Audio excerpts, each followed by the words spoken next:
Hey, this is Joe Lyons again, just making another quick video. Just wanting to kind of explain on how to import live data from your PowerVision, from the ECM of the bike into your DynoWare software so that that could be included in the run file. I'm going to start off with PowerVision itself, or the PVOG. We want to make sure that the PowerVision, the USB, of course, is plugged in. It's in the PC link mode screen, and of course, it's hooked up to the bike. The bike is on with the run switch on, so on and so forth. We're going to come up here to configuration. We're going to go to PowerVision configuration, and then we're going to hit enable logging. And it's what that allows is for the PowerVision to then start being a stream device to stream directly into WinPep 8 to be able to record the live data that's happening from the bike into your log file. This is where you'll see the PowerVision go into a weird green screen, and it'll say PC Link RT. So at that point in time, you start logging. It's going to record every engine channel that the ECM has available that the PowerVision could look at, and plot that with your log at that point in time. If you are using PV3, it will automatically do that as long as you have a DJT file flashed into the bike. There's no other setups or anything like that, no enable logging or anything like that that you have to do. As soon as you plug it in, it automatically starts streaming in all the ECM data.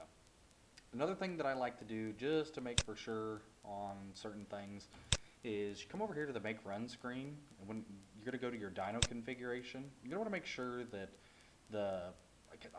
I turn this on a lot for if I'm just doing a wide open throttle pull, is to turn off the load control when the run starts and then end the sampling when the brake is pressed. Well, of course, if you're doing a long drawn out log, you're going to want to make sure that those are shut off so that it continues logging even when the main brake is applied or you're just applying a load.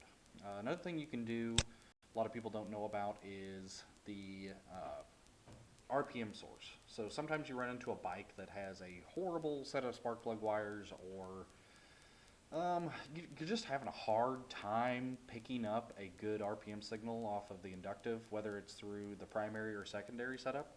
You just can't get it to read steadily. And this works out really well with CAN bus bikes, especially because of their speed. J1850 is still a little bit slower and kind of laggy, but it works out pretty good. Is normally you're going to have it set up on inductive 1 or inductive 2 if you're going through and doing that. But if you're inputting through the PowerVision, either OG or the PV3, you're going to click on software defined, and you're going to scroll down here to set channel to send. I don't have a bike hooked up right now, so it's not going to populate with much of anything, but this is, oh, well, I guess it does. This is where it's going to show us, the main source, the category of what it is through general, and then boom, we've got engine speed.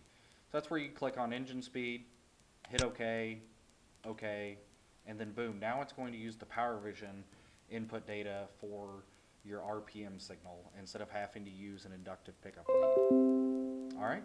Other than that, yeah, you log, and it's going to take in all of the ECM data so that whenever you go to try to use like TuneLab, or you're just wanting to see other weird wonky things that may be going on, it'll have the whole data stream from the bike inputted in so that you can view it along with your log, whether that be a wide open throttle pull or just a long drawn out log to be able to do some tuning with.